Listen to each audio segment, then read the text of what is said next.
Most bankers aren't ready to help you until after their third cup of coffee. But with Central National Bank's after-hours service, you don't have to wait for the bank lobby to open to get help. You can contact us from 6 to 8:30 in the morning or from 5 to 10 in the evening, and we'll connect you to a real, live, local person who can answer questions and fix problems 7 days a week. Bank different. Bank Central.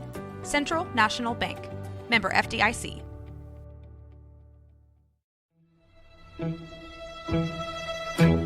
Bwaaa!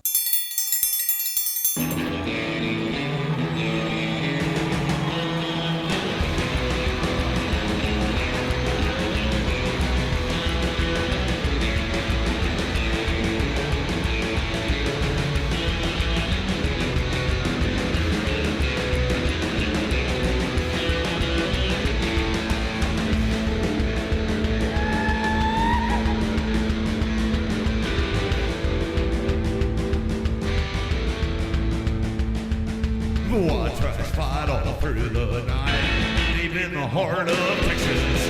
The trailer park is nice and dark, deep in the heart of Texas. That drinks his brew and he spits his chew, deep in the heart of Texas. The TV blares, but no one cares, deep in the heart of Texas. Here we go!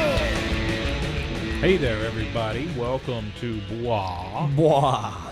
King of the Hill Rewatch Podcast. I am Mike. And I'm Rusty. Rusty. Still Rusty. Season 2, Episode 20. Episode 20. Junkie Business. Junkie Business. This is an odd episode for me. Yeah, it's kind of weird. It's a different one. It was actually written by Dauterive. This was written by really? Jim Dauterive.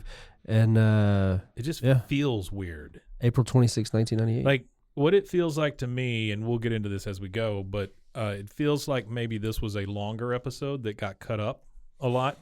Yeah, maybe because, maybe it's supposed to be a two-parter or something. There's some weird things that go on. So yeah, so there some big leaps. The director of this was a woman named Cyndi Tang Wesley, and she also has done Simpsons. Okay. She's done some Hanna-Barbera stuff. She's a big animation director. Yeah. Cool. Family Guy. She does some big stuff. Well, we start this one at Strickland Propane with everybody gathered around, and I love that opening shot of like the grills parting as Buck is there. yeah. You know, doing his. I'm telling you, man, some of the cinematic animation direction is.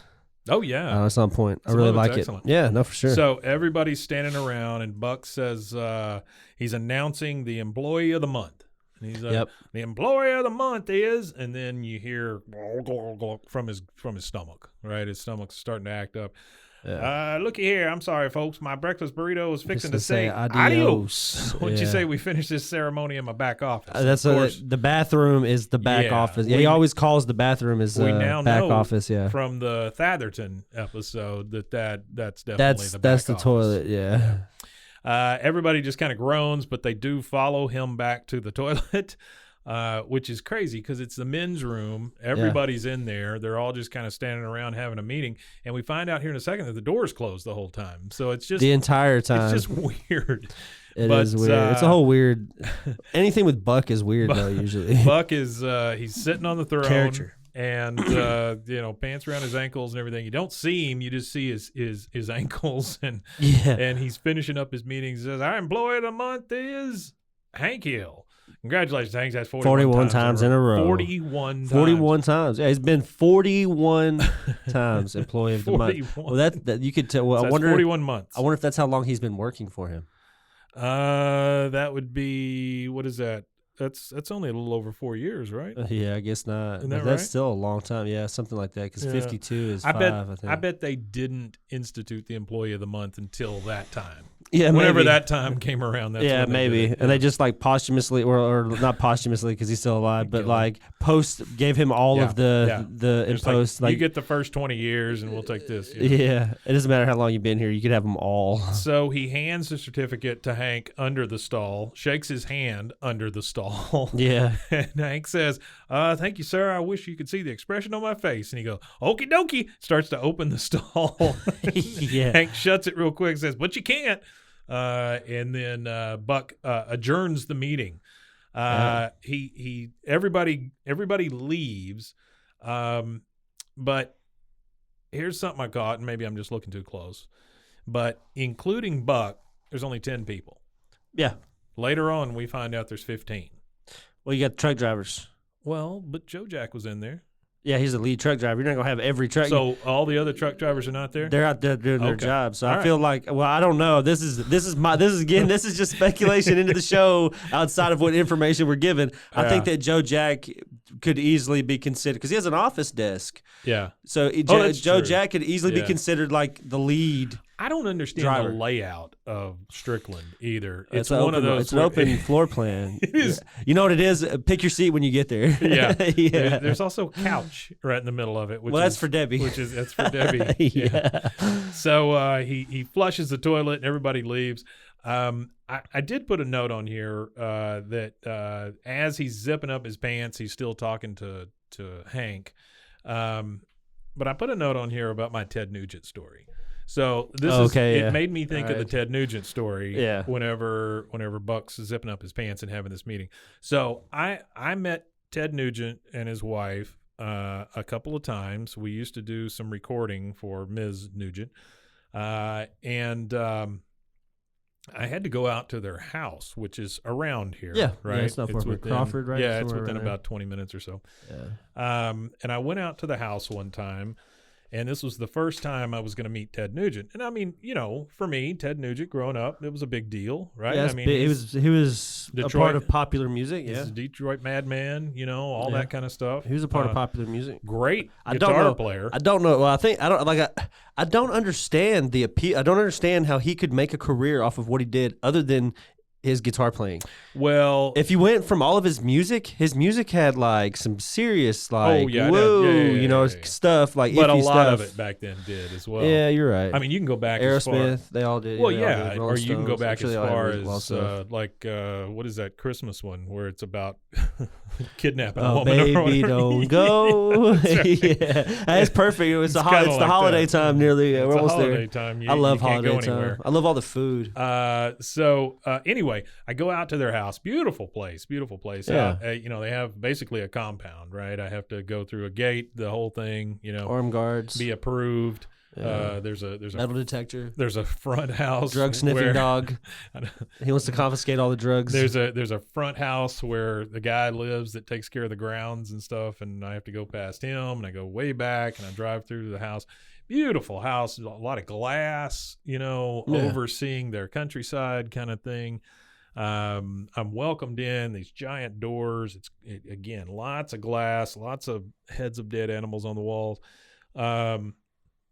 And she takes me downstairs to meet Ted. And we go down these winding stairs into what I can only call a man cave. I'm not real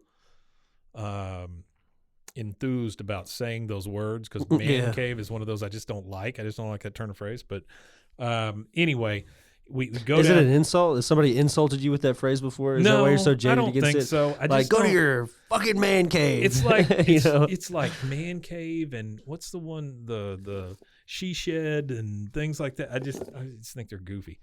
But anyway, we go down the stairs. We go into this room. There are you can tell there's a lot of ammunition. There's a big safe. There's all kinds of hunting stuff in there. And then in the middle of the room is his setup for like when he goes live, and he's got his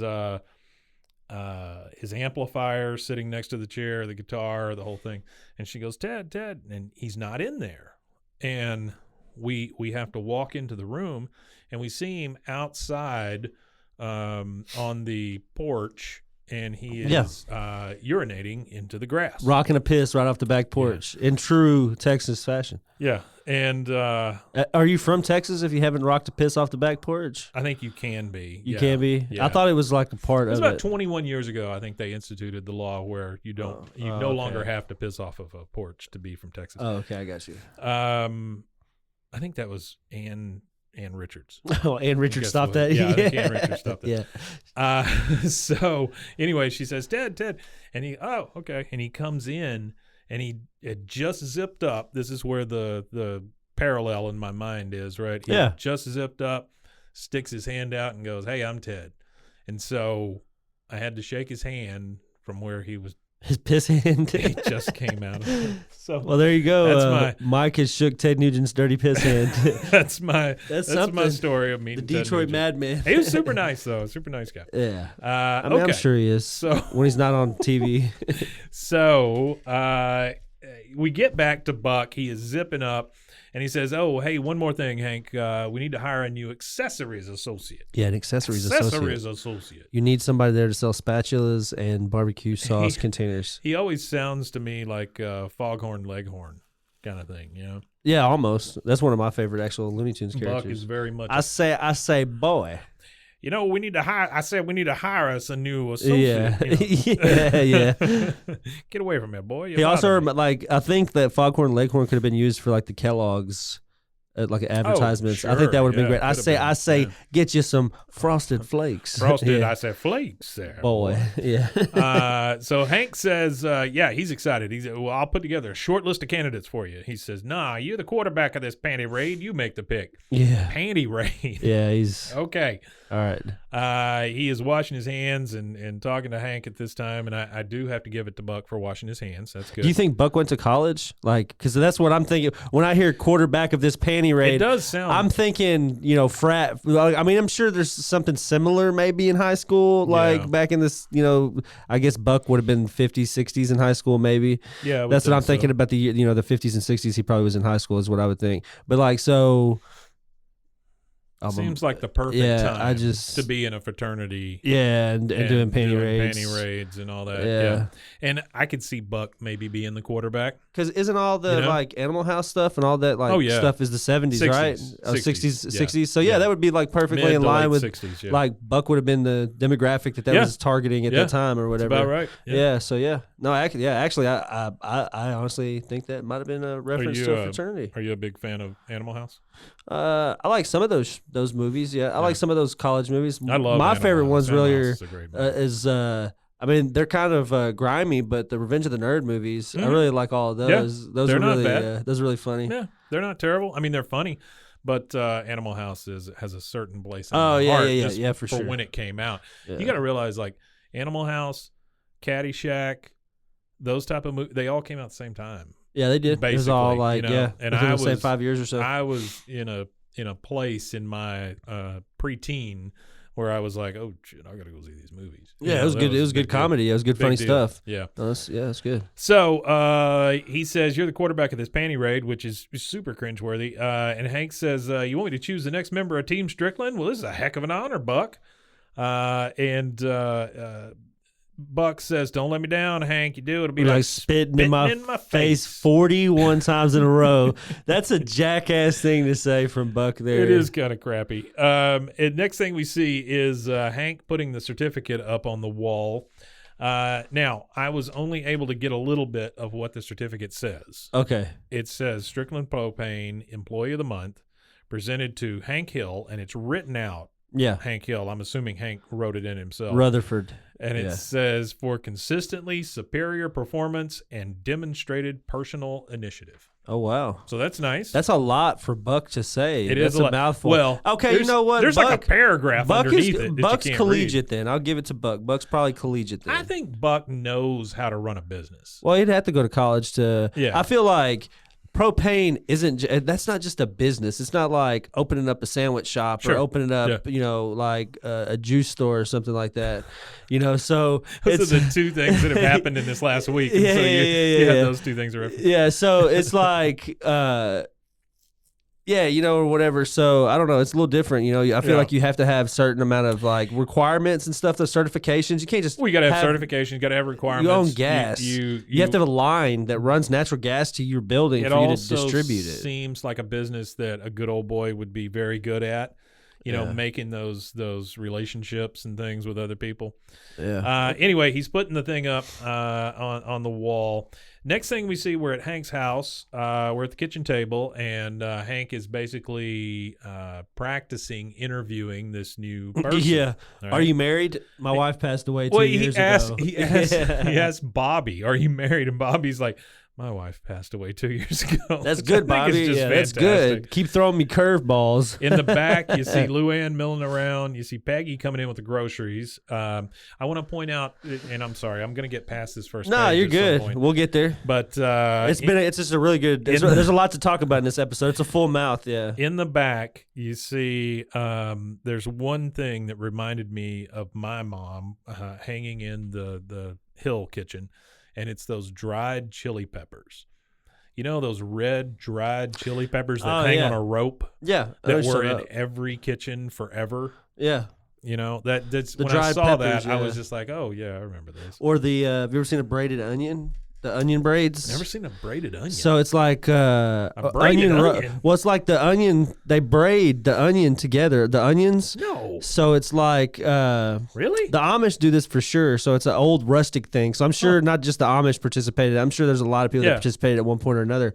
But you would braid your onions like we're talking about together. Like green onion kind of things. Something like bulbed onion. You know how the bulbed onion has a lot of fuzz, a lot of stuff on it? You would take that part and you would braid them up. Really? And it would look like a rope is holding them all down the middle, and you would just hang it. And you would start at the bottom, and you would just cut and take your onion as you need it all the way up. And it was a good way of dry storage for onions, hanging them in your closet or whatever. I literally have never seen that. I just saw that recently. Fantastic. I was on Reddit, matter of fact, and I said, "Oh, what's this? This is interesting." In one braided of those onion subreddit. Well,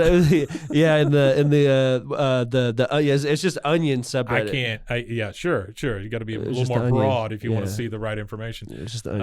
I can't talk much. I follow. Cebollos. I'm in one where it shows abandoned Pizza Huts and what they've turned into. So.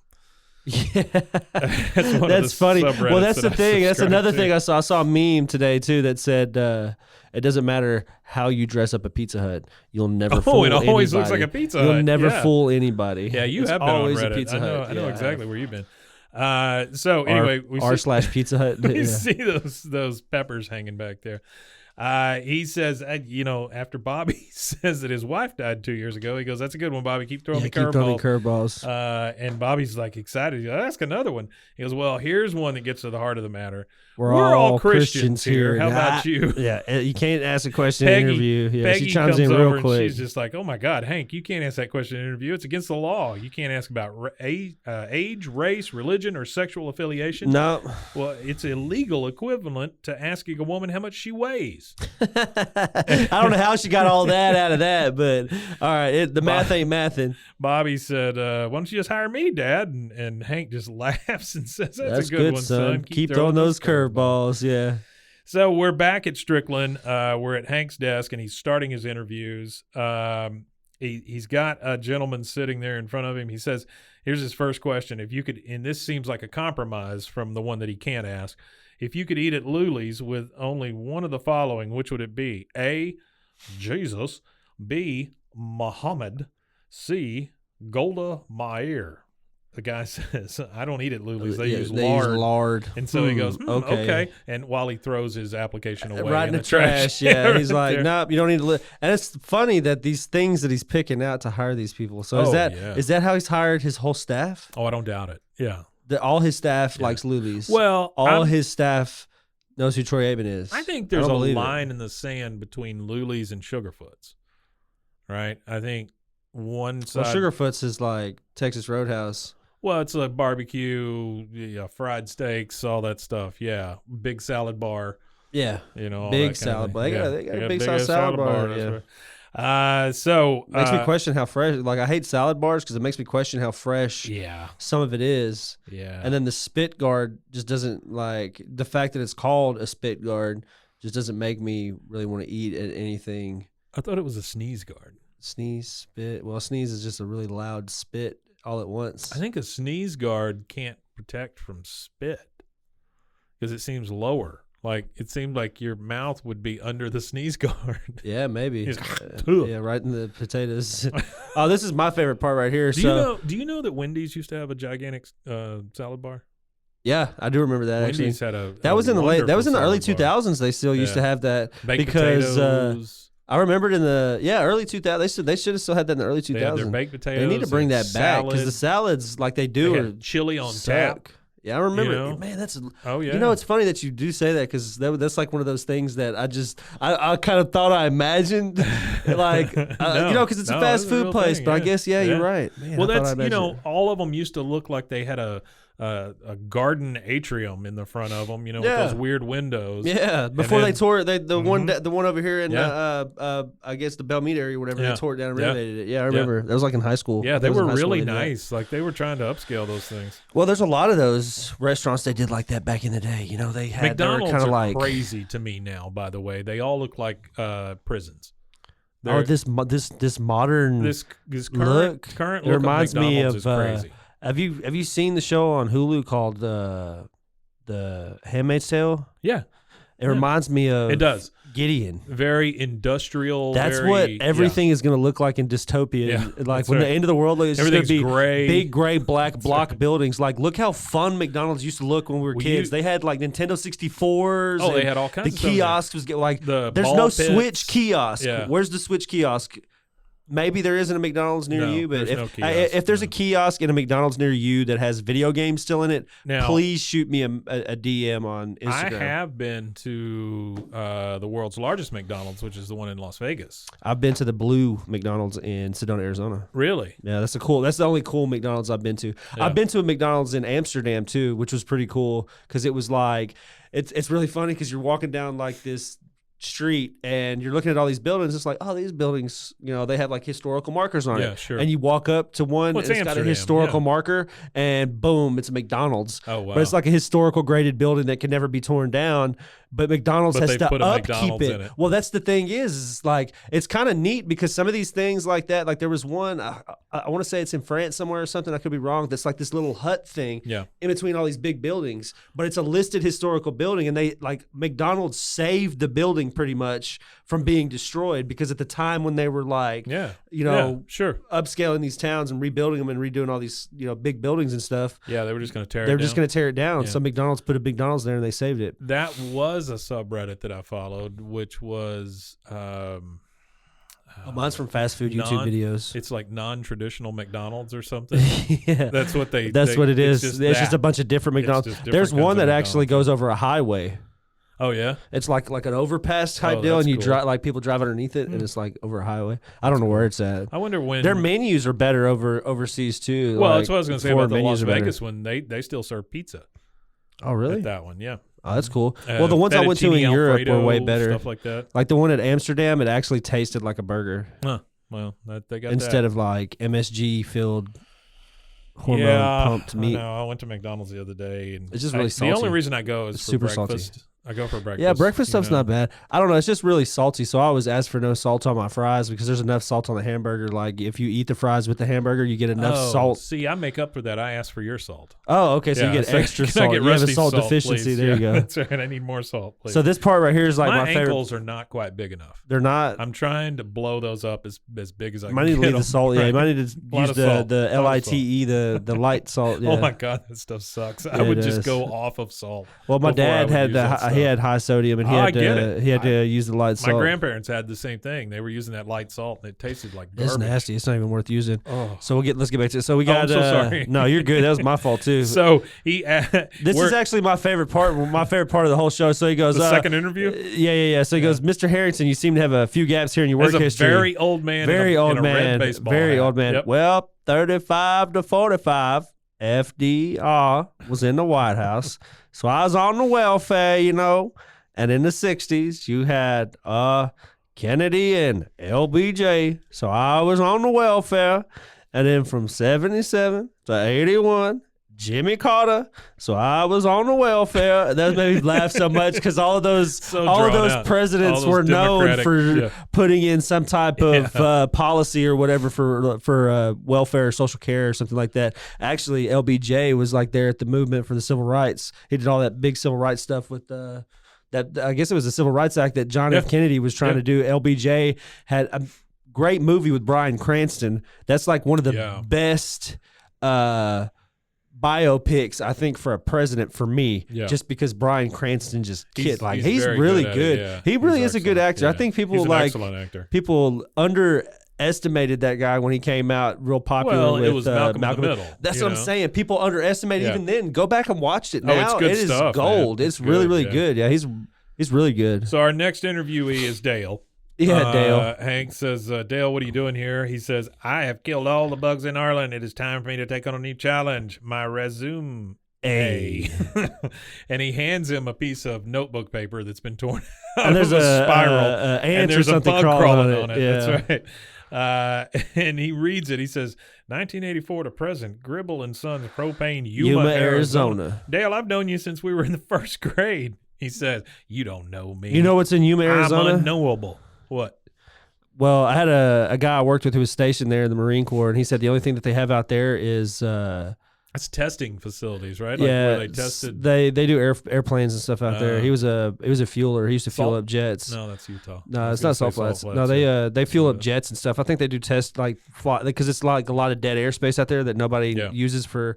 They don't like a lot of the actual airliners and stuff that fly don't really fly that direction. So they do a lot of sorties, I guess you would call it. Sorties. But he said the only thing that Yuma, Arizona has is good tacos and meth heads. Oh, he I don't said doubt it's that, literally jack shit out there, but the military base. Sure. And he said shitty bars and stuff like that. But he said meth is real bad. He said some of the soldiers get real into it too. Oh, I don't doubt it's it. really, really bad out there.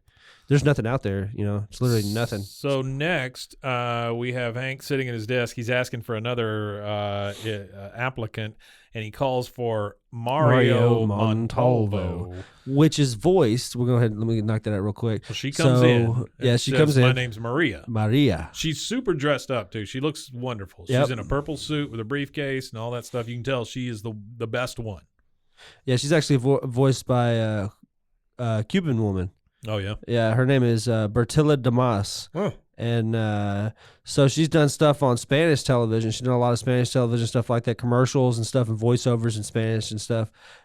She's actually been in Nothing But Trouble, Mi Vida Loca, Fires Within. Her TV stuff that she did was the John Larroquette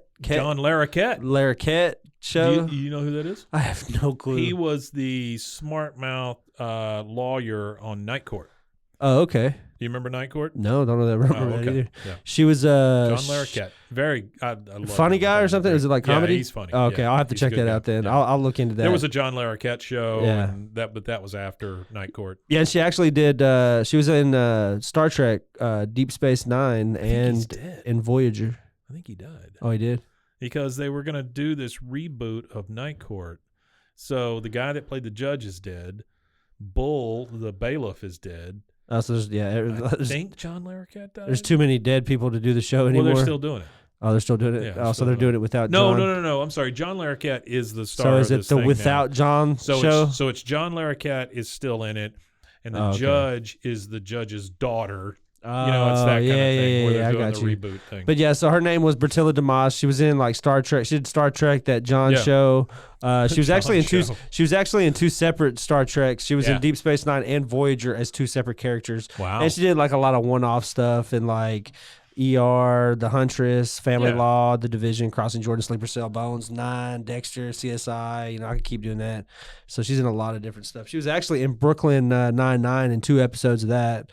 4 episodes of La Quinceañera. So, I mean, she's been in a little here and there. She's been in a lot of stuff. Yeah, she is. So, Hank is a little confused. He says, oh, my, I'm terribly sorry. You have to understand this job requires a certain comfort level with barbecue. This is weird. So, I just assumed this was a typo. Let me double check. And then he calls out for Mario. Yeah, that's weird again. This is so insulting to this lady. Mario. And I feel, there's no man named Mario. There's only a woman named Maria. I feel bad for her until I see her at the end of the show. So he said, well, how do you like that? She goes, as I walked through your accessories department, I could not help notice you featured the Wagner Char King. He says, you know about the King? The King. She says, dual side grills, 3 center racks, 35,000 BTUs of propane powered Fury. As an accessories associate, it is my job to know. He says, well, your qualifications are impressive, but I do have one last puzzler. Miss Montalvo is the way he says it. You're at the Troy Aikman Fantasy Sports Camp. It's the toughest 14 days you'll ever love. And on the bus ride home, and then she stops him and says, excuse Troy me, Aikman Fantasy Sports Camp. What the hell is that? So Troy Aikman used to be the quarterback of the Dallas Cowboys. I think the fantasy camp is probably made up, but he may have had a camp at one time. It is made up because I typed it in. I typed in the Troy Aikman Fantasy Sports Camp, and what comes up is somebody on Reddit quoting King of the Hill this episode. So she says, "Excuse me, who's Troy Aikman?" And he just looks like he's going to throw up. I mean, that is one of those deal breakers for him. So the next thing we see is he is in the alley with the guys, and he says, on the one hand, she booted the Aikman question. Yep. On the other hand, she knew about the Char King. So, I mean, it's a real toss-up for him, you know. Bill says, when you say she, are you talking about a woman? Yeah. What? He says, yes, Bill. Then Dale pipes up and says, Maria Montalvo, I worked with her in Arizona. She's no damn good. Yeah, he's trying to get the job. Bill pipes up and says, yeah, well, these days you got to be careful about working with a woman. Why, in the Army, you could get in big trouble for harassing a woman, even if you're her superior officer. Yeah, so you should. Well, I don't. So you should. know that's with the amount of line, controversy around that now, yeah, they definitely should. Then we get Boomhauer. And Boomhauer says, yeah, man, I tell you what, when you go work with a woman nowadays, man, you got to pull duty like Kathleen Willie, Slick Willie, man, dang old Willie Wonka, Wonka. All right. Here's my first note. Oh. Kathleen Willie. Kathleen Willie. Do you know who that is? I don't know who. Okay. I know who Slick Willie is. Is he talking about Willie Nelson? So, no. No, okay. So, Kathleen Willie is a former White House volunteer aide who on March 15th, 1998, alleged on TV news program 60 Minutes that Bill Clinton had sexually assaulted her on November 29th, 1993, during his first term as president. So he's Slick Willie. She had been subpoenaed to testify in the Paula Jones sexual harassment case. So, okay. All right. She is the Willie. That was the other sexual harassment stuff that came up while he was in, because I remember the there were all kinds of. Well, I remember the only one that was really like national news that I even remember was the whole like blowjob at the Oval Office thing. Yeah. There were. I mean, come on, the guy. I mean, you know what I mean? The guy got head in the Oval Office. You can't be mad at him. So Slick Willie could refer to basically what Wikipedia referred to as 4 different people. Yeah. So it could be Willie Brown, who used to be the California legislature and San Francisco mayor. Okay. Could be Bill Clinton, former president. Bill Clinton. W.W. Harrington, former mayor of Memphis, or Willie Sutton, a prolific bank robber. So apparently all of these guys at some point were called Slick Willie. Slick Willie. Okay. I'm going to go with... it's Clinton. Yeah. With Bill Clinton on that one. It's definitely Clinton because of the time frame of this show. Yeah, for sure. Because he's still president at this time. So he's president all the way up until 2000 at this time. Yeah. So there's like a whole another 2 seasons of Bill Clinton. Hank says, well, she's more qualified than any other applicant, but that only goes so far. I mean, what are we going to talk about? Our feelings? I like these. There is a awkward pause there. Yeah, really awkward pause. And they all look at each other and kind of like kick the dirt and stuff like that. Yeah. Because they sure don't want to do that. Like talking about like references from the day and stuff, like political references, because of course the show tries to be apolitical while still kind of having the overtones or whatever, undertones or whatever. That's kind of one of those things that I like, how they pull some obscure like political reference of the day and throw it into the show. That way you know where they're at in time based upon what the hell they're talking about in like the place in time. Yeah. Because 1998, yeah, you know, he's still president at this time. So that transitions us. No, you're good, man. That transitions us back to the Hill House, and this is one of the oddest scenes right here. This is one that throws this thing off for me. Hank and Peggy are getting in bed and they're talking, and Hank says, "Peggy, there's something I got to tell you. I interviewed a woman today, and apparently she's very handsome."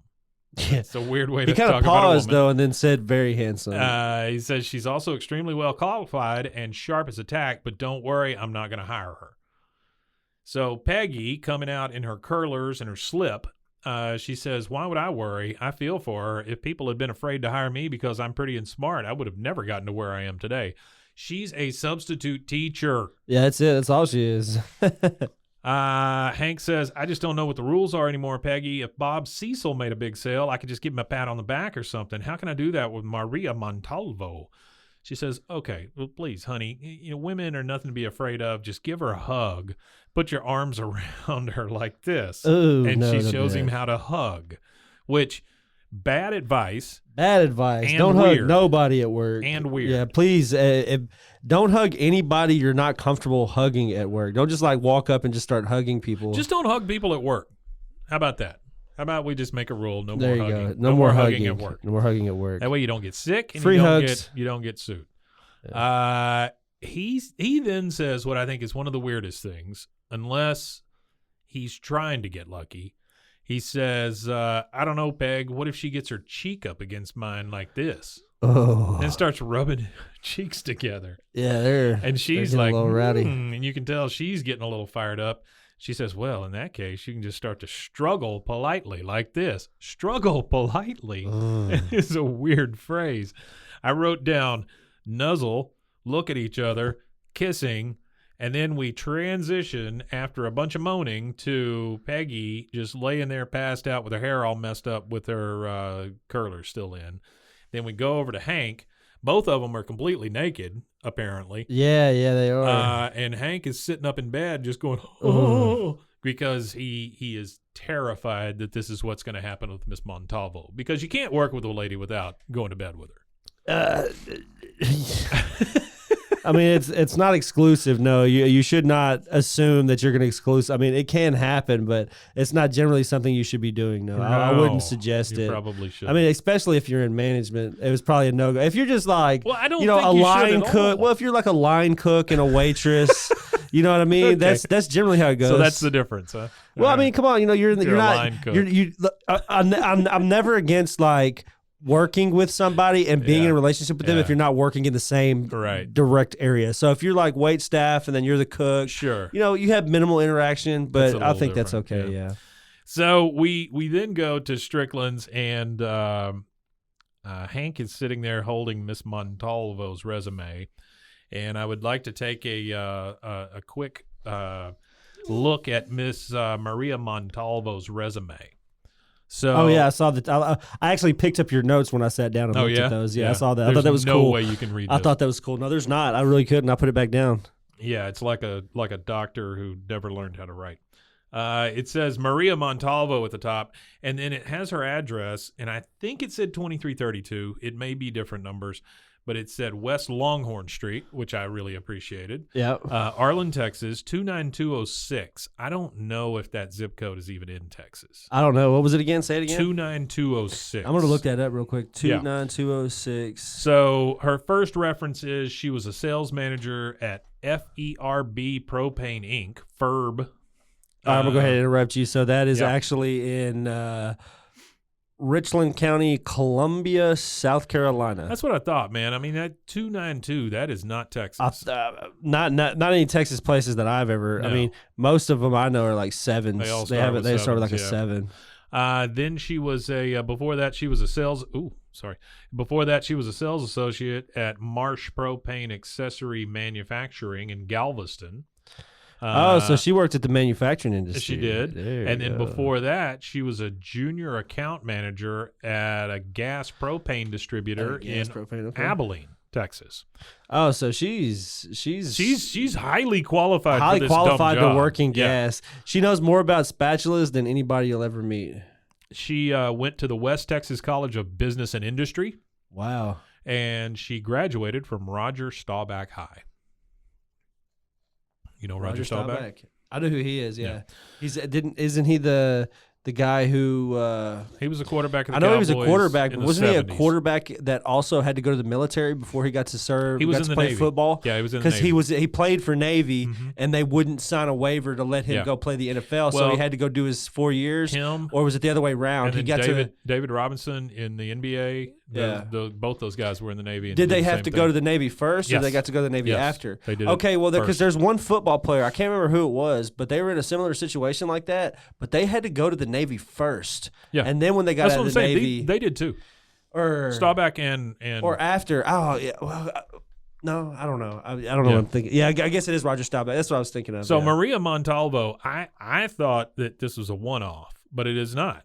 She appears in season 2 in 2 different episodes, season 4 in 1 episode, season 6, 7, 9 in 1 episode each. Then season 11 and season 13, she's in 2 episodes. Okay. Which is pretty cool. I did not realize that she even shows up again. I guess that's my downfall. Yeah. But Hank, sitting at his desk, he's basically crumpling up her resume, and he says, I'll keep your resume on file, Miss Montalvo, which is kind of a shitty thing to do. Yeah, it is. And then we see Leon, the guy we get to know as Leon, being dropped off in front of Strickland. And here's one thing I want to try. Okay. After you're done with that, I want to talk about his voice actor when you're done. Why don't you go ahead and do that? Talk about the voice actor, and then let's get to this other stuff. Okay, and we're talking about Leon here. So Leon's the perceived drug addict at this point. I don't think he's perceived, but yeah. So he's actually voiced by a writer, a really prolific, if you want to call it writer. I'd call it prolific. He's written on a lot of shows, a lot of good shows that I like. He's actually directed one of the shows that I like, and you'll like too, Mike. Oh, really? So you've got The Simpsons he wrote episodes for. He wrote like a handful, probably like 4 episodes. Mr. Show, I don't really know what that is. Mr. Show? Yeah, he co-wrote. Bob Odenkirk and oh, okay. Bob Odenkirk. He co-wrote and Dino Stamatopoulos. I don't know who he is. He also had something to do with he co-wrote episodes with Dino Stamatopoulos on the Mr. Show. Oh, and then wow, he co-wrote with Judd Apatow on Undeclared. I can see that. They all know each other. And then you'll like this. He did 11 episodes of The Office. Oh yeah. And directed 4 episodes. He wrote 11 and then directed 4. So Mr. Show that's really was cool. Bob Odenkirk and David Cross. Oh, okay. Yeah, David Cross. I like David Cross. Yeah. He's all right. Yeah. I like his voice acting more than I like the stuff that he actually acts in. Oh, I thought he was fantastic in Arrested Development. Oh, that was good. That was a really good show, yeah. That was great. Him and Jason Bateman, yeah, that was perfect. He blues himself. But yeah, so this guy Brent Forrester, he's the one that does the voice for the drug addict on King of the Hill. Yeah. Oh, that's great. He was also a head writer and executive producer for King of the Hill as well. The thing I was going to bring up is the phone number on the side of the Strickland propane tank that goes by. Did you call it? It is 409-555-1436. Oh, you can't call it. It's a 555 number. That's nobody. Well, it's area code 409. Yeah, area code 409. That's Galveston. Galveston. Yeah. Beaumont area. Galveston, Beaumont, yeah. I don't know if this number works or not. But 555, I wouldn't imagine. Well, what I was going to say is we got a commercial break coming up. After the commercial break, we'll try this number and see if it actually works. Okay, sounds good. So we get Leon walking in, and he says, hi, I came about your ad. My name's Leon Petard. Hey, and then he looks over and he sees the Cowboys calendar, and he goes, hey, Cowboys, all right. And so, of course, Hank is like, "Oh, Leon, you just answered my first 6 questions." My first 6 questions. Like, why would you ask 6 questions about a football team? I don't know. He said, "There's one more thing I'd like to know. What do you think of propane?" Leon says, "Well, probably shouldn't say this because it sounds kind of crazy, but after God, country, and family, what I love most is propane and propane paraphernalia. That is like crack to Hank." He says, "Son, if that's crazy, you just walked into a funny farm. Welcome to the team." So we're back at Hank's house, and he and Peggy are getting in bed once again. And he says, "Leon's perfect, Peggy. He's like Bobby without all that stuff Bobby does," which is really a great insult to his child. That is a terrible insult to Bobby. He's calling Bobby a drug addict. Well, he's just calling Bobby a dork is what he is. She says, "Yeah, well, what about that woman you were going to hire? You said she was the most qualified of the whole bunch." He says, "Oh, you don't have to worry about that. I passed her over." So you were attracted to her. Yeah. He goes, "What?" Because I don't understand her line I don't understand this logic here, either at whatever. all. But I mean, I guess that's I guess she could kind of get there some way. She says, "Oh, you must think she's one hot tamale if you could even stand to have her in the office." He says, "Peggy, I didn't hire her. Again, she's gone." This is one of those things that pops up in the conversation, like this right here. The scene pops up in the conversation about Peggy being the worst. Yeah. He says, Peggy, I didn't even hire her. She's gone. I'll never see her again. She goes, except when you close your eyes and kiss me, right? Is that what you're saying? And she just rolls over, turns off the light. That's it. Like the night before, they're doing it, and then now tonight she don't want none of it. So we're at the next day, and it is 8 a.m. on the dot at Strickland Propane. Hank comes in. He's got donuts from Pastry Man. Pastry Man Donuts. Pastry Man Donuts. That's what we should do. We need to do some voice, like we need to get like a list of companies and then do some voice commercials that we could add in with our own like actual commercials that we Pastry do. Man like Donuts. right after it. Yeah, I think that would be funny. So he is he's kind of pacing because it's 8 o'clock and Leon ought to be there. He puts a little sticky note on the donuts. It says, "Welcome aboard, Leon." Yeah, that's all they could do before cell phones. So if you were showing up late to work, all they could do is pace back and forth and be pissed. All they could do is wait and be pissed. That's right. They must have been way madder back then because, like, I can text you and tell you I'm going to be 5 minutes late now. They couldn't even say nothing. So if they were, like, going to be really late, like 20, 30 minutes late, you had no clue. So you're just sitting there like 5 minutes goes by. Like every 5 minutes you're looking at your watch and you're like, well, damn, they're still not here. They're still not here. My anxiety's up. I'm getting pissed. You either call or you show up, one or the other. That was it, yeah. So 11 a.m. rolls around, and Leon finally comes in. Yeah. He says, "Son, where have you been? You're over 3 hours late." I wasn't late. I was early. I got here at, what time do we open? He says 8 o'clock. He goes, I got here at 7. And you weren't here, so let's go get some coffee. But the waitress, it turns out her dog was sick, so I thought, hey, if I take her dog to the vet, she might buy some propane, from us. So there's this line at the vet because of this farm accident. They're trying to keep it quiet, so you might not hear about it, but here I am with a customer's dog, and I just can't leave her, so I'll promise I'll never come to work early again. Which is nuts. Yeah. And during this whole thing, that story sure is long. That's what Hank That's says. how you know it's true. So let's go sell some gas. Team Strictly rules. Team Strictly. Woo. Yeah. Yeah. The whole time he's telling this story, he's looking out the shades. He picks up a donut and sniffs it. And he just sounds drunk the whole time he's doing this. Yeah, he sounds out of his head for sure. He's not there. He's not there. All right. And with that, we are going to get out of our heads and take a quick commercial break. And we will be right back.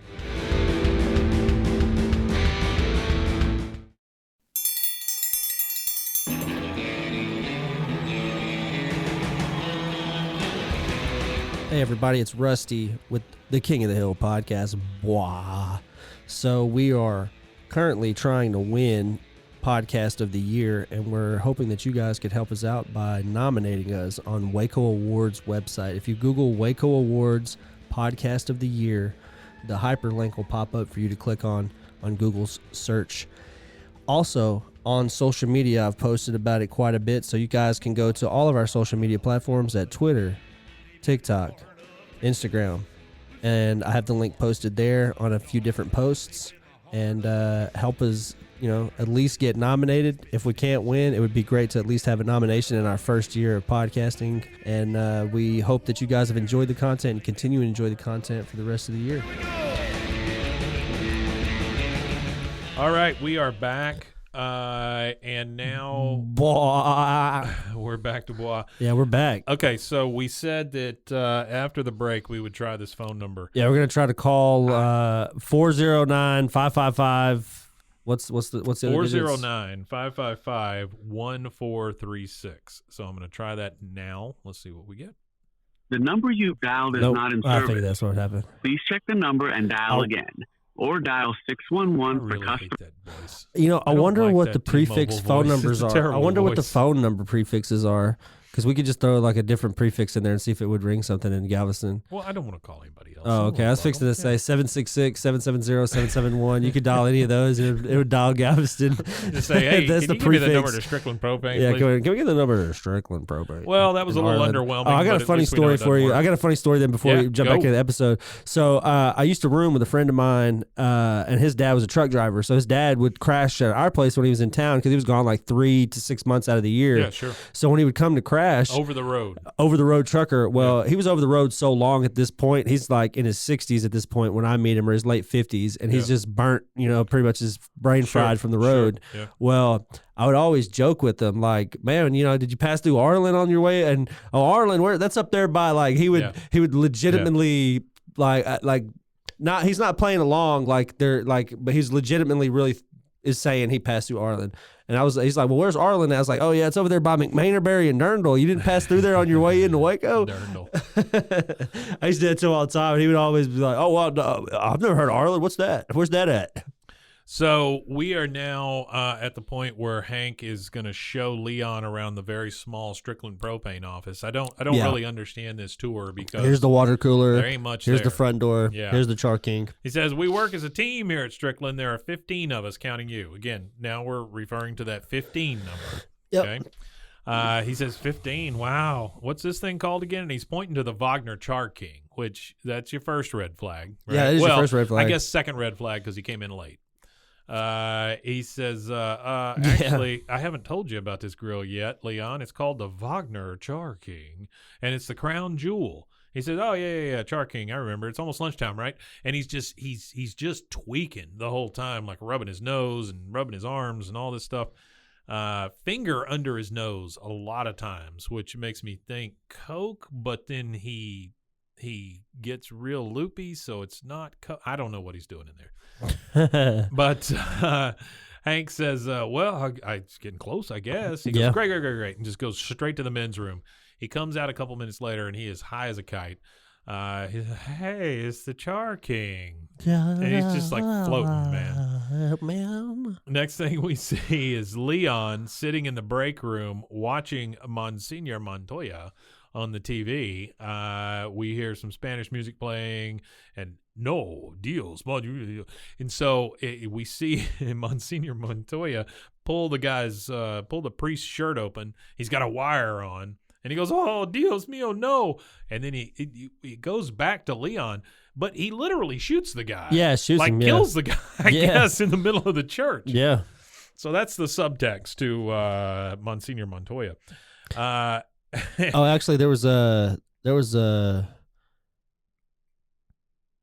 We learned in this episode too that the actor Eduardo Felipe, who plays Monsieur Martinez in the show, has his own clothing line. He has a line of pants. We do learn about that here in a few minutes. Yeah. So the actor actually had it? Well, don't tell me yet. We'll there's no real actor or whatever. So it's the in show. It's like the guy in King of the Hill who plays the guy in Monsieur Martinez. Plays Monsignor Montoya. No. And not the actual guy that plays him, but the guy who plays him in the show. The name of the actor that plays him in the episode. I started making these connections in my head. I was like, oh wait, the actor actually has a line of pants, and then they mention it in the cartoon, and then anyway, he is just sitting there and just kind of drooling at this. He's just staring at TV. He's just out of it. And here comes Hank in. He said, and what gets me is Leon sitting there, sandwich in his lap with a cigarette hanging out of his mouth in the middle of a propane dealership. I would think Hank would have an issue with that. I would think Hank would have an issue with that too, but you got to remember Hank's from the era where people would pump gas and smoke cigarettes. But he says, hey, Leon, you might want to unwrap that sandwich now. Lunch has been over for about 20 minutes. Okay, Coach. I don't understand why he keeps calling him Coach, but he says, I don't either. Via con Dios, and then just starts laughing, and Hank just, okay then, and he goes away, and Leon just starts bawling. Like he's just out of it. Yeah, he's way out of it. Like he's not on like normal drugs. You know, he's not smoking pot. He's on He's on something that makes him puke, and he's doing the goofballs. Yeah, the goofballs. he's probably doing what John Belushi and Chris Farley were doing. Now we're back at Hank's. I imagine he's a heroin addict. That's what I will assume with the puking and the opiates and the foaming at the mouth. Yeah. I'll assume some opiate. Yeah. We're back at Hank's desk, and Buck comes up and says, "Hey, Hank, how's your new hire doing?" "Oh, I think he's going to work out just great, sir." And he says, "Yeah, well, I could have sworn I seen him over by the trucks puking his guts out." He said, "Well, he's pretty excited about working in propane, sir, but once he sells his first grill, those highs and lows will smooth out." Okay. So that's what I can envision is like a young, like 20-something-year-old Hank puking over the bed of his truck. He's so nervous. Because he's nervous about having to sell grills. Buck says, well, he's got to take the edge with that first Char King sale. He says, I hope they do smooth out because remember, Hank, he's wearing the name Strickland over his man-teat. Man-teat. So. Man-teat. Next thing we see is the phrase of the episode, man-teat. Man-teat. The next thing we see is Hank is writing Leon's name on the sales board. and the phone rings, and Leon is quick to get to that phone. T-Man? T-Man? Oh, Strickland propane, taste the heat, not the meat. And Hank's just like, Lord, Hank no! freaks out. Yeah. He runs to the phone, grabs it. Hello, Miss Shattuck. I want to sincerely apologize. Our slogan is taste the meat, not the heat. I hope our error has not inconvenienced you. And well, I hope in future you will be a customer again. So he lost a customer. And then over the phrase, taste the meat, not the heat, not the meat. Yeah, and then that killed the whole customer relationship. That killed it. Well, that's the thing is customer service is huge in sales. You can say literally one thing wrong, and it's like, oh, well. But, dude, come on. This is just the same. Well, taste the meat, not the heat. You don't know how serious Miss Shattuck is about barbecue. She's big on the meat. She might be like a full blown like barbecue competitor. Don't mix my meat and my heat. If they're screwing things up, like she might have bought 3 Char Kings and he just ruined a deal. True. But I just don't think that would realistically. I don't think that. So Leon is really down in the dumps now. He says, "Taste the meat, not the heat." He's over there banging his head against the wall. So they pan to him, and he's just like boom, and he's not like just tapping his head. He's like leaning his head back a little bit and slamming it forward. So hard that Hank's certificate falls off the wall. And as he's just chanting, I'm surprised there's not like a place that has like all 41 of them like in a row. Well, like how they have presidents, like they have like the pictures of presidents like that. When he got it, he took down his old one and put up his new one. Yeah. So it knocks it down off the wall. Hank goes over there and tries to put it back up, but the guy's still banging his head on the wall. It falls down again. So now we go back to the Hills house. Bobby is at home watching the TV, and on the TV we hear fans of Mexican soap operas know him as the evil Monsignor Martinez. But off screen, the man of the cloth makes cloth into his own line of casual pants. There you go. So I think this is the first time that we've heard that Monsignor Martinez is evil. I always thought that he was like a kind of like guy. Boondock Saints. I thought it was that kind of thing. Kind of like what do they call it? What is it, like a chaotic good? Yeah. Something like that. Like I always thought he was like an anti-hero. That's what I was going to say. Right? That's the word I was looking for. Really was anti-hero. But anti-heroes are chaotic good. But here on TV they call him evil. Yeah. So I thought he was like slaying crack dealers That's and what I stuff thought like too, that, right? or not even just crack dealers or drug addicts. I think he was just like bad stuff. I think the same vein as I guess Boondock Saints wiping out all the evil. Yeah, but I guess if we saw that's a phenomenal. It is a great movie. Second one's not as good. The third one won't probably be as good as the other two either. We see. I guess that's why we see. Do you think they make that? I'm sorry, I don't mean to interrupt you, but do you think they make a third Boondock Saints? Well, actually, after Norman Reedus just got his star too on the wall or on the out there in front of the Chinese theater. Well, if they're making if they've got a Clerks 3. Hey, you know who's in Clerks 3? I have to show you this comedian I found. So there's this comedian who is an autistic comedian, and he shakes real bad while he's doing his comedy or whatever. And man, his comedy is just really, really, really good for him having anxiety disorders and things like that, and a lot of problems with being like on a stage. It's just super, super funny. Well, he was discovered by Jay from Jay and Silent Bob, Jason Mewes. Oh, yeah. And Jason Mewes put him in Clerks 3 as a little cameo. But he tours with Jason Mewes. He's one of Jason Mewes' touring comics. Jason Mewes has had his own problems, and so I'm sure with drug addiction. And I'll go ahead and do this because I was going to do this at the end. But like as a disclaimer, drug addiction is not funny at all. No way, shape, or form. As a disclaimer, we want to add that in there just so you don't think that we think that there's drug nothing addiction's funny funny. about the way Leon acts. There's nothing funny about it. I really didn't find Leon that comical as a character at all. I didn't find any humor in it. No. There are jokes that are said throughout the show that are good, but as our fact checker already put out, like how drug addiction is handled in this episode, again shows the era that we were in of not as politically correct and stuff like that. And I just don't think it was even for that era, especially when at that time you had a lot of bad drug addiction issues in the 90s and stuff like that with heroin and stuff. There was a lot of bad stuff. We had Dare though, so we were fine. Well, we were fine. I think Dare created more drug addicts than it probably saved. Yeah. Well, because like that was always a joke when we were in high school and started smoking weed. We all wanted Dare shirts because we thought it was funny because we all signed Dare sheets when we were kids and we were all sitting around in a circle smoking weed together. What Dare did is they showed you how to use drugs. They showed you what they looked like, if nothing else, so they know how to identify them. Videos on how to use drugs. This is what crack looks like. Don't do this thing. This is what crack does to you. Yeah. So Hank comes in the room and he says, Bobby, how would you like to help me out around the shop for a few days? I can't pay you, but you can have all the snacks you want. We got fruit pies, pretzels, all kinds of Newtons.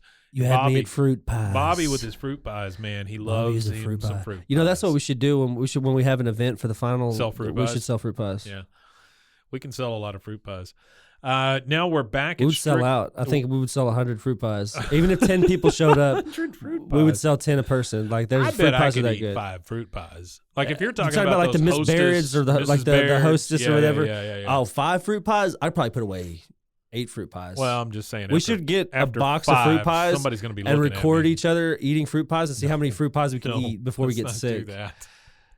That's great content, though, Mike. That's what the people want. That's what the people want. It's just a hey, how about this? If this episode gets over 250 downloads, I will eat fruit pies till I get sick.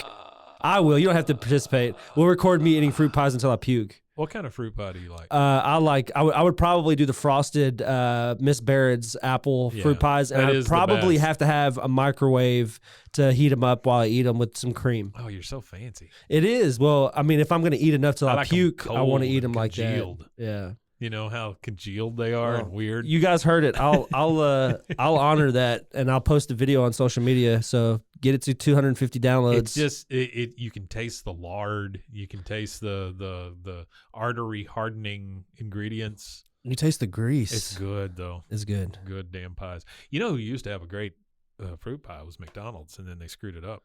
They stopped frying them. You know who else has a pretty good fruit pie? Whataburger. Whataburger still fries them.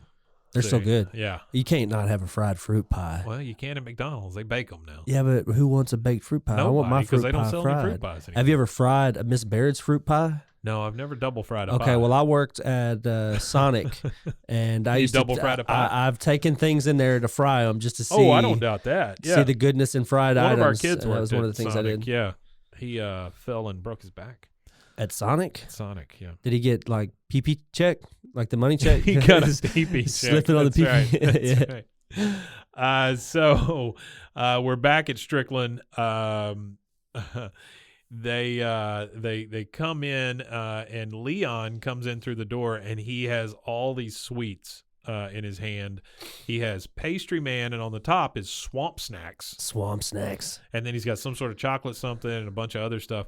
So this is a thing with alcoholics and other people like that. There's a big sugar addiction, right? Okay. Because like if you drink a lot of beer, you drink a lot of wine, things like that, you're putting a lot of sugar in your body, so you get a lot of those withdrawals from sugar. Yeah. And so you crave a lot of sugary, sweet type stuff. Okay, I didn't know that. I know I used to. Well, because my dad, he likes to drink a lot of beer, and I don't know, he doesn't really like sweet stuff, so that's kind of, yeah. I guess it's. I believe that's where that comes from. No, you're probably right. It probably is. So he comes with because your body's used to processing some of the sugar. Yeah, so if you don't absolutely. have the sugar, your body's going to crave the sugar that you process the alcohol into. Sure. Yeah, and it takes years to get over that too. Oh, yeah. Like your body has to completely reevaluate itself. Leon comes in and Hank introduces him to Bobby. He says, "Leon, this is Bobby. He's going to be helping you out today." And he is just like, he's in one of those manic phases, right? He's like, oh, that's great, because I'm just bursting with ideas right now. Okay, listen up, I got a whole new filing plan. Let's go. And he gets all of the files out of the filing cabinet. All of them, throws them everywhere, like a Just 52 card pickup.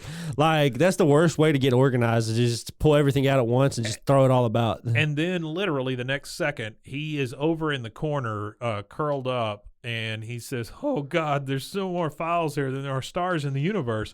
Bobby's just like, this would go a lot faster if you'd help. He said, I just can't do it. And he pulls up a bunch of those files and uses it as a pillow and curls up in a fetal position. Yeah, which is like, I couldn't imagine, saying, hey, son, here, hang out with the drug addict all day for me. Hank is still, well, we find out what Hank is here in a second. He's still in denial. We're back at Hank's house. And they are eating a family meal with it is Bobby, Luann, Hank, and Peggy all sitting around the dinner table. Dinner time. Dinner table, not the breakfast table, not the kitchen table. And they are eating a meal of what looks to me like baby back ribs and mushed peas. Yeah, that's what it looked like. It looked like baby back ribs and mushed peas. And Bobby's kind of like playing with his food there. Yeah, and Peggy says, "What's the matter, Bobby? You haven't even touched your marrow." Your marrow. You don't like bone marrow? I don't. You don't suck the marrow out of bones? Not a big marrow person, no. I do with chicken bones. I'll eat all the gristle too, all the small like chewy parts that you could eat. I eat all the gristle, the gristle, meat. Fruit pies, and marrow. Yeah, what a meal. That could be a meal. So, especially if it's got a lot of chicken meat attached to that bone. He says, I have to do all the work because Dad's new employee is a drug addict. Hank's like, no, Bobby, Leon's a little slow on the draw, but that doesn't mean he's on drugs. Bobby says, well, you got to trust me on this. When you've heard as many former athlete lectures at your school as I have, you get to know all the signs. It's funny they say that because I remember being in health class, and the guy that came and visited us, he wasn't like a former athlete, but he was like a former student of the health teacher. Yeah. And he had came in and talked to us about cocaine addiction because that was his big addiction. Yeah. And he lifted his head up like that to show us like his up his nose. Deviated septum. And it was all just one big connection. Just open. There was no like membrane or anything there for his nose or nothing. He had rotted it out. So Peggy responds with, wait, you hired a drug addict instead of that beautiful Chicana? My God, Hank, how badly did you want that woman? There she goes again. Old Peg. Hank says, now, just hold on here. Leon's credentials are top notch, even if they are from nonprofit sector. This is funny. 6 months at the Helping Hands Institute, 1 year at Covenant Place. She goes, those are detox centers. He says, centers? No, look right here. Institute Place. And then Uncle Hank, you're in denial. That's her only line in the entire That's it. thing. She doesn't say anything else. And then Bobby says, yeah, Dad, you're what Too Tall Jones called a codependent enabler. Too Tall Jones was a football player, right? Too Tall Jones. Second fact. He was a defensive back, right? Too Tall Jones, Edward Lee Jones, born February 23rd, 1951, commonly known as Ed Too Tall Jones, due to his height, 6'9". 6'9". That's big for a football player. That's big for a football player, but that would definitely be an amazing defensive back. He played 15 seasons for the Dallas Cowboys. He played from 74 to 78. Then he took a break and he played from 80 to 89. During that break, he was a boxer. Yeah. And he was in a boxing. He had some boxing matches that were really weird. Like he had one. Oh, kind of like the Floyd Mayweather, Conor McGregor kind of crap, like stuff like that. Weird. Well, like celebrities matched up against him or something. It said, let's see. There's one here. Oh, go ahead. I'll tell you about football players boxing. He fought Abraham. I don't know if this is right, but it looks like Menzies, but I think it's Mencius. He said that Mencius dropped Jones with a left hook in the sixth and final round and then hit him again while he was down. Yeah. And Jones' corner man then got into the ring, which is illegal, and then he attempted to revive Jones with ammonia. He didn't come back, and so the referee said, oh, wait, everybody's broken the rules here, so we're not going to punish anybody and just let the fight go. Yeah. And so then Jones, he survived the round, and he was awarded a narrow majority decision, causing the pro-Mencius crowd to boo loudly. Okay. So he's been in a couple of those fights. Couple of boxing. Well, I wanted to talk about NFL boxing real fast. So there's been a recent match, which is kind of funny, that they did in September. It was Le'Veon Bell, the old running back for the Pittsburgh Steelers. Yeah. Passed around, been to the Jets, been a few other. I think just the Jets is where he's been at. And then Adrian Peterson, everybody knows who AP is. And they boxed, actually. And Le'Veon Bell knocked Adrian Peterson, like, cold cut him out, like, shake your whole body, kind of knocked him out, man. That was a couple Saturdays back, actually, in September. So Too Tall Jones said that fighting was probably the best decision he's ever made because his boxing training made him a better football player. Probably did all the agility stuff. Yeah, well, but he was a defensive back though, wasn't he? It's like the was I right about that? I think he was a lineman. But he was definitely a defensive guy. I remember when I was a kid, my dad gave me. Well, I think we saw Too Tall Jones at like an Autorama or something. And isn't he the dude with the Coke commercial? No, that's Green. No, that's not him. That's Mean Joe Green. Mean Joe Green. Yeah. Okay.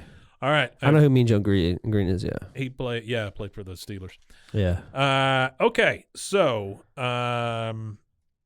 he was an end. Sorry, he was a defensive end. Hank says you kind of come into terms here. Hank finally says, well, he does do a lot of vomiting even for a new employee. Yeah.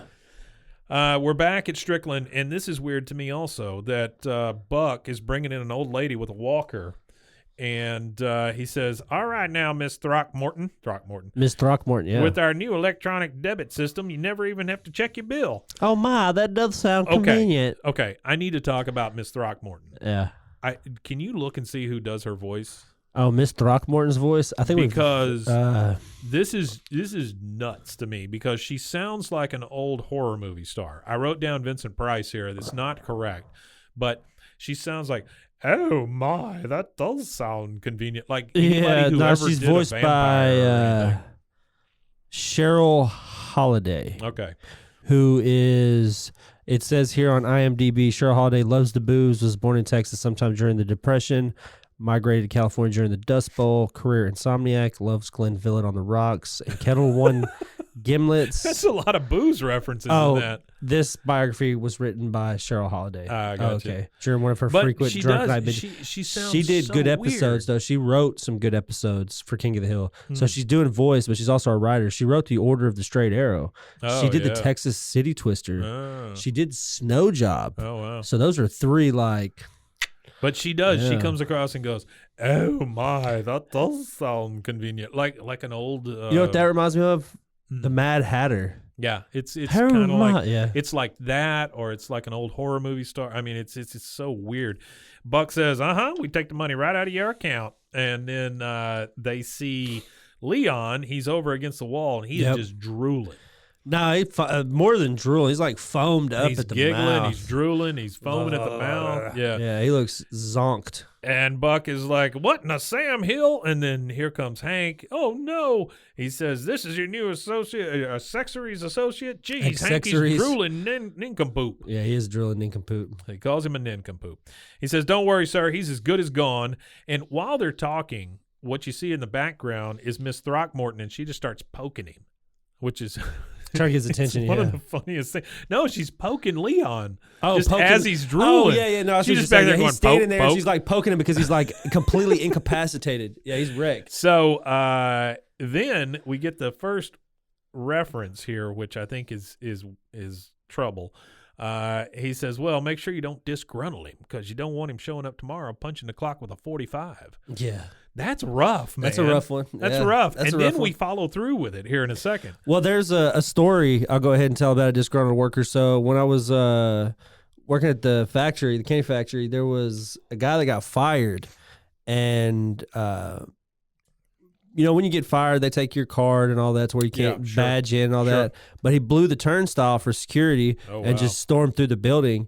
And a friend of mine actually tackled the guy and held him down on the ground while the police came and picked him up. Was he armed or anything? No, he wasn't armed, but he was going nuts. He was going crazy. Well, I'm and sure then he was. The guy that was my friend that tackled him and stopped him or whatever, he got in a little bit of trouble with HR, but not a whole lot. For like they just wanted. They were like, I can't imagine. They were like, you're supposed to just. Trouble. Well, he didn't get in a ton of trouble, but what they told him for next time is just like go in just lock yourself behind a door. Like the nearest door you see, go behind a door and lock it. And he's like, why would I go behind a locked door where there's a crazy dude running around screaming at people? I'm saying they're saying next time this happens, make sure that if or when. I'm sure it's not their first time that I imagine that every employer, it's a factory, hundreds of people, see those kind of things. Yeah, every anywhere you got hundreds of people at one time. That's what it is. There's like 500 people at one time. Oh yeah, working there in the day. In the daytime, there's probably about that many people there present. So now Hank is ready to fire Leon.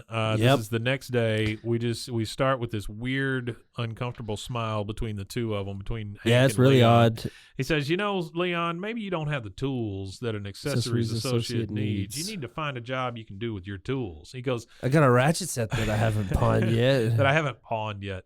He goes, "Yep, you have a lot of things you can do with a ratchet set. Maybe you can work on trucks." Well, wow. He just I don't know. Yeah, assume it's a promotion. Wow. I don't know what to say, Hank. As your new chief mechanic, what I'd like to do first is fire Enrique. Like, what the hell you got against Enrique? Leon, what I'm trying to say is you're a drug user, and there's no place for you at Strickland Propane. As of 5 o'clock, you're fired.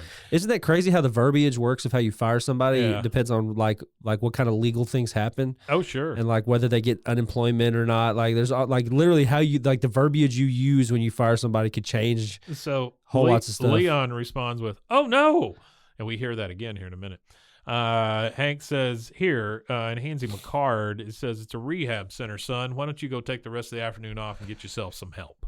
And so Leon leaves with that card, which I thought was nice of Hank. I mean, he could have yelled and screamed at him, but he didn't. Yeah, he could have got mad, which is real nice of him, which is kind of like I see Hank as being the kind of boss that would be way like just this episode shows that Hank isn't the boss that I thought he would be. No. So again, it takes away from the view that you would have of Hank being this. Oh, he's bad at choosing people. Number one. Well, he's not a very good manager. I don't know how he gets employee of the month all the time because this shows that he's not really good at management. When nobody, you know how everybody just kind of f's off because he wears the Strickland name on his man teeth.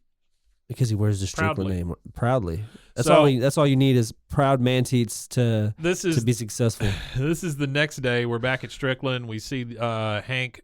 He's erasing Leon's name from the big board. Mm-hmm. Joe Jack bursts in the door. Leon's in the parking lot. You hear, and he looks disgruntled. Oh, Hit the deck. Tires screeching. Sweet you Jesus. hear everything. Yeah. Everybody starts hitting the deck. They dive under desks. They all run out. Even Hank and Buck, they get behind a turned over desk. And then you see 2 feet, and then like Hank slowly pops his head up and he goes, "I'm sorry I have to do this, coach." And you see Hank like anticipating. He thinks he's going to get shot in the head. Yeah, he's anticipating punch, shot. We don't know what he's anticipating, but he's anticipating some type of violence. And then we get Twig Boy. Twig Boy's back. Twig Boy is back. He says, "Hello, Mr. Hill. Anthony Page, group leader, One Last Chance House. Are you aware that you hired a drug addict?" Hank's like, "Well, I am now." Well, I am now. That's why I fired him. Yeah. I wonder if this is true. I wonder what. Artie, I know you're listening because I can see that you're listening, and I know you can't interact. But if you could, why can't he interact? I don't know. Well, because on the Spaces one you can't interact, and the live one for some reason kept messing up. So I just did the Spaces because Spaces is just voice. Yeah. But what I'm curious is if you can find out, is it legal to fire somebody for drug addiction? Yeah. And can you file for disability being a drug addict? If you can figure that out for us, like on a federal level, I wonder if that's even because that's what he's saying. Yeah. He's saying I'm a drug addict, therefore I am disabled because the ADA only works for people who are like have an actual disability, right? And like a clinically, a disability, diagnosed disability. So Anthony Page says, "Oh yeah, you're in trouble. All right, it's against the law to fire this man. He's a drug addict." Hank says, "Are you sure you don't want to just shoot me?" Yeah. Which again, that's rough. That is rough. Then we see Leon bringing a latte to Twig Boy.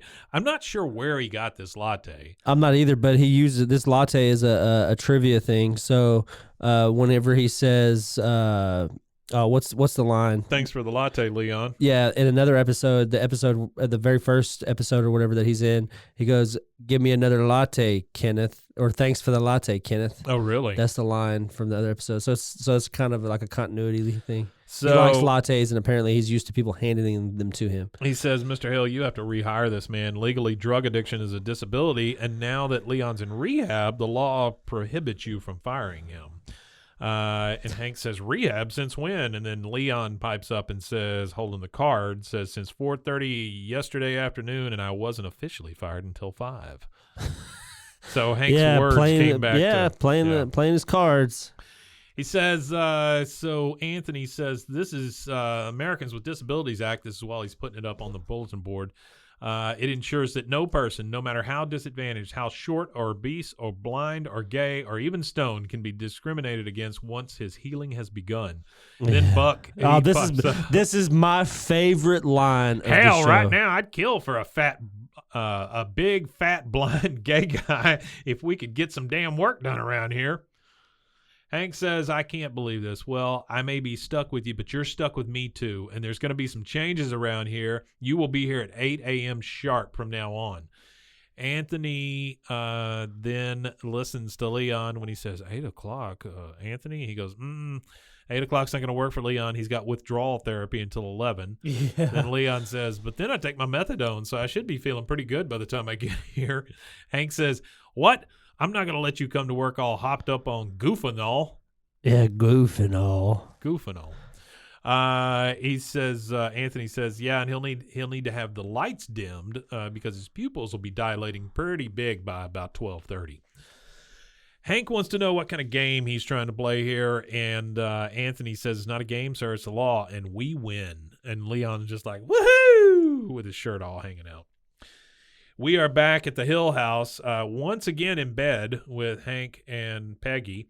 Peggy is reading over the Americans with Disabilities Act in bed. She says, let's see, any company with 15 employees or more must make reasonable accommodations for the disabled workers. Hank says, I can't believe I'm getting hogtied by a dope freak. She says, well, of course, you could have hired Maria Montalvo. The only accommodation she would have needed from you is a slobber guard. Now, if you can get your mind off of her for 2 seconds, maybe we can get some sleep. Yeah, she's really on that. I don't understand her. Yeah, I don't understand her either. Why is she so Well, that's worked the up? thing here. And I think that's, again, where this episode becomes slightly offensive to actual disabled people is drug addiction isn't like I really don't think it's classified as an actual disability, and the fact that they're making light of the ADA. I think that's what So you're saying, I think that's the like, because I read a little bit about it, and I think that's where the controversy lies in this episode is as how like they kind of make light of what the ADA is about, because the ADA is about people with real but it can be disabilities used for whatever. But it could be used for whatever. But I just don't see it being used for short, obese, blind, gay, or stoned. I just don't see it being. Yeah, I see that. I just don't see it working for drug addicts. So we're back at Strickland. Leon comes in his sunglasses. Hank is over there with the dimmer. That was the first time we've ever seen. Leon says, "Now, please." That's great. I'm going to go throw up now, Coach. So Hank is kowtowing to all these things that they've said he has to do. Joe Jack comes up and says, Hank. Oh, wow. Hank, sorry. I don't mean to interrupt you. Oh, yeah. But it says right. I just want to look it up. So Artie didn't have to. That way we could have it on hand. So it said drug addiction and alcoholism are recognized disabilities under the ADA if they they have to substantially limit one or more major life activities to be considered that. That is crazy.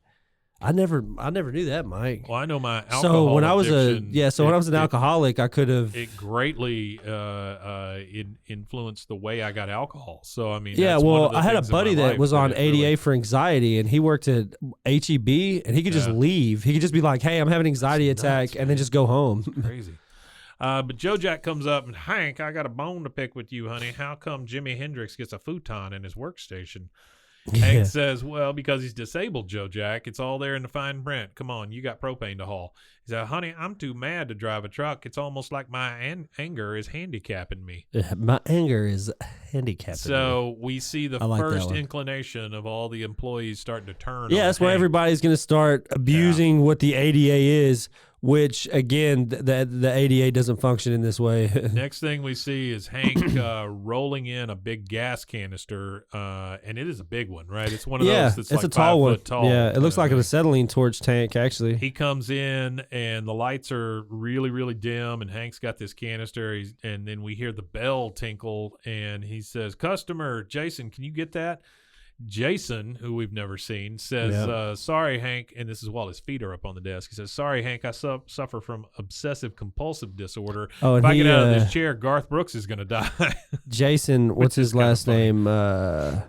Jason Adderley. So Jason Adderley is the Adderley kid. Remember the Adderley kid that was the video gamer kid? When they showed him, he looked like an alien. Oh, yeah. So this is his dad. Not only is it his dad, he is voiced by none other than, I believe it was Jim Dauterive. So Jim Dauterive did his voice. Same one who wrote it. Yep, same guy who wrote it. So Hank, going to the next one, says, Joe Jack, can you get that customer? And Joe Jack's just cackling on the phone.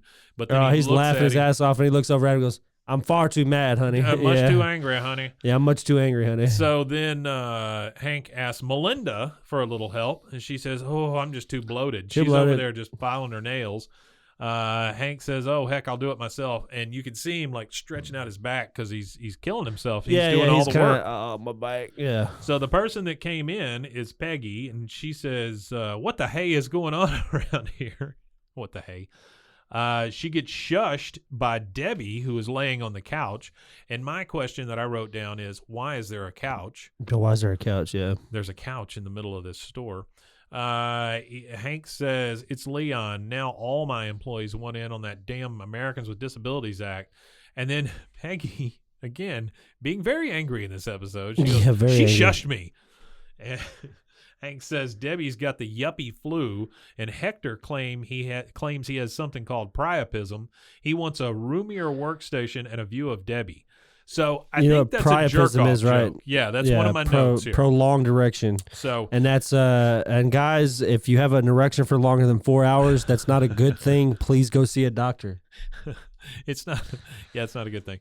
So there's two things referenced here: yuppie flu and priapism. Okay. Yuppie flu is a derogatory name for chronic fatigue syndrome that implies it is simply a case of burnout. It was used from the 1980s onward, particularly following the publication of an article in Newsweek that referred to it as yuppie flu. What is a yuppie? And so it says it's a fashionable form of hypochondria, is what it said in the article. Yuppie is a term that came into use in the early 1980s and referred to young and upwardly mobile professionals. Oh, so like Wolf of Wall Street. That's a yuppie. So yuppies, they were young, high-earning city dwellers. Probably live in Manhattan. The accusation here is that the disease only affected affluent, middle-class yuppies. Anyway, the piece, there was also a piece in Rolling Stone that referred to it as a yuppie disease. Okay. And there is also an Italian music band called Yuppie Flu. Also, I want to put a disclaimer in for any yuppies out there. We're not trying to offend. We're trying to be politically as correct as possible. I'm trying to offend all the yuppies. To yuppies. I'm going to offend all the yuppies. You know, they have a TV show called Bubble Yuppies.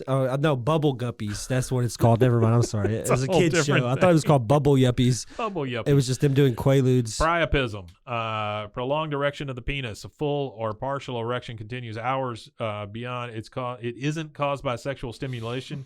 The main types of priapism are ischemic and non-ischemic. Ischemic priapism is a medical emergency. Oh, wow. Although priapism is an uncommon condition overall, it occurs commonly in certain groups, such as people who have sickle cell disease. This is the image I'm going to use when I don't want that. Whenever I advertise. I don't want that. So here's my question about this priapism. Okay.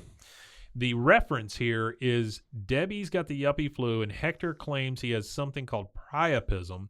He wants a roomier workstation and a view of Debbie. Is that a jerk-off joke? That's a sex joke or jerk-off joke or something like that. Joke, yeah. Right? Well, the only way to cure priapism isn't by jerking off. It's actually by shunts. I get it. In your, which is but it is a jack-off joke. I get it. I'm sure it's a joke. But I'm saying that this is just a jack-off joke because Hector all of a sudden has priapism, which is a hard-on when he's looking at Debbie. It's kind of gross. So, yeah, it's kind of a gross joke. Kind of gross. But it's even grosser how they have to fix it because they have to like put a shunt to like bleed you out. No, thank you. I'm good. Yeah, it's nasty. Disgusting. Like, Peggy, please see a doctor. It's not cool. Don't like brag about it to your friends. Don't like who's bragging about priapism? I don't know. Like, you know, Man, like have you seen my priapism? Like blue collar guys really that are around the water cooler. Yeah, last night I had a 4-hour erection, man. My wife loved it. You know, like, bro, if you tell me you have a 4-hour erection, you need to go to a doctor. I don't think that's the same.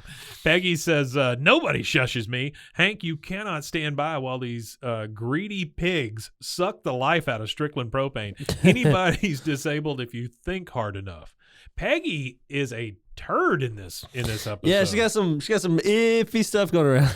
Yeah, she is a super big. I like this part right here. So we're back at Strickland again. Yeah, and this is Buck. Yeah, Buck. He goes, "Hey, if we can catch this guy doing drugs on the job, we can fire him." So here's the deal. Put on your fancy clothes, hop a Greyhound to Dallas, and buy every pill, pipe, powder you can find. See, you spread the stuff around like roach traps. Then we'll get that boy hooked again. They said, with all due respect, Hank sir, says, I have a better plan. He's got a little bit better plan. Yeah. Which that plan right there that's true Buck. That's true Buck. That's bucking it out. In comes Anthony Twigboy. Says, hello, Mr. Hill. I came as quick as I could after I got your message. It sounds like you become the victim of some sort of discrimination. And this is Hank's speech. That's right, Anthony. You see, I recently came to realize that I, too, suffer from a disability. It's called GWS, Good Worker Syndrome. I get sick to my stomach unless everyone around me is given 110%. The symptoms include pride, responsibility, and a feverish enthusiasm. It used to be a common condition among Americans.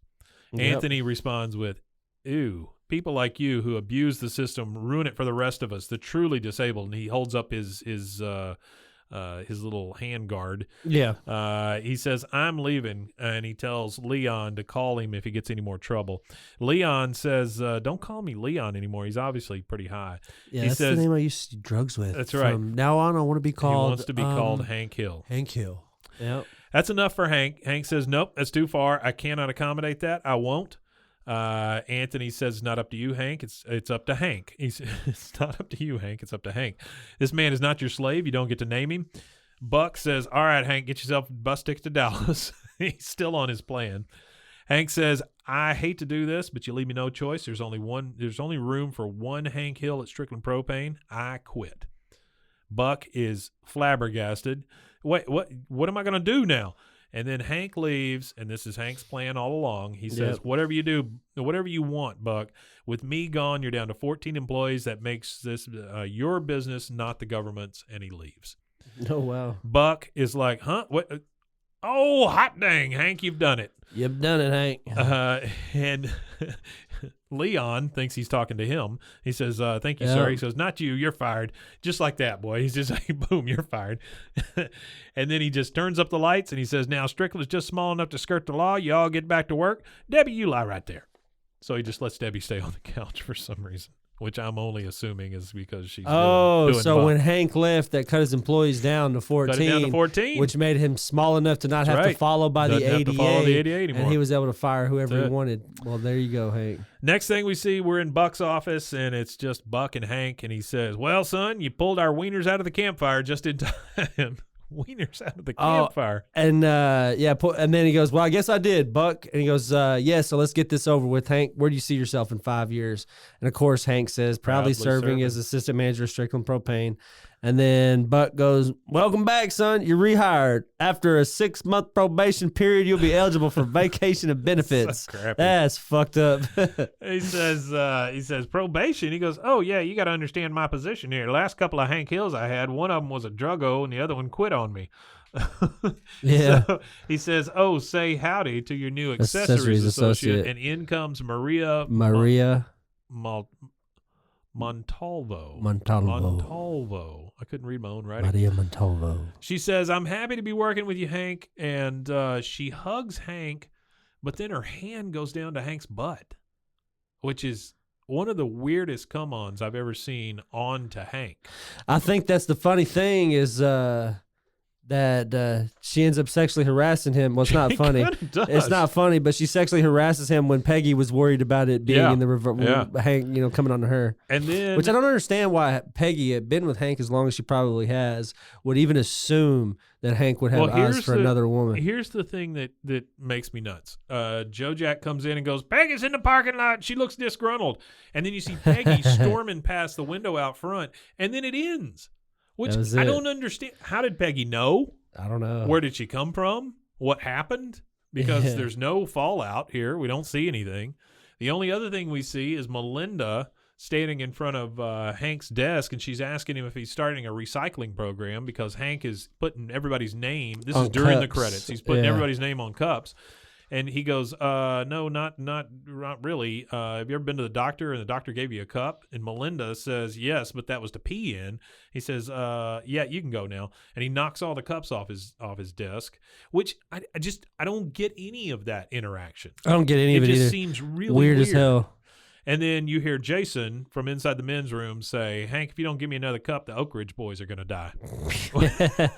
Which that's a great joke. That is a good joke. But I just don't understand. You know what this scene reminds me of with the cups? I can't remember what it was called, but it was that like snowboarding movie or whatever. And he was like, he gives the cup to him and says, we're going to need your sample in this. Yeah. And the guy shits in it instead and like brings it to him full of turds. Hands him a pea cup full of crap. And that is it. That's all for season 2, episode 20. That was season 2, episode 20. Yeah, it's not my favorite. Yeah, it wasn't my favorite either. It was good. It was some good jokes, but other than that, it had great jokes like every episode does. But it just wasn't one of those really well, thought out episodes. I think fine. That. But again, it felt to me like it was cut together really weird. Iffy. Yeah. So, all right, tell them where to find us. All right, guys, you can find us at BWAAAKOTH on Instagram, TikTok, and Twitter. Also, if you would like to vote for us for the Waco Awards, we'd appreciate that. You go to WacoAwards.com. and they have it all there. Vote for us for Podcast of the Year. Bwaaa, a King of the Hill Rewatch podcast. No exclamation point. Just BWAAKOTH. Actually, you could just put our hashtag BWAAKOTH, and I'm sure that would suffice too. It'll work. And we'd really appreciate please vote that. for us if you can. You can also find us at roguemedianetwork.com with all the other shows, and we'll be back Friday. Yeah, and we'll see you guys Friday. Gonna do some minor characters. Yep. All right, we'll see you guys. We Matanye.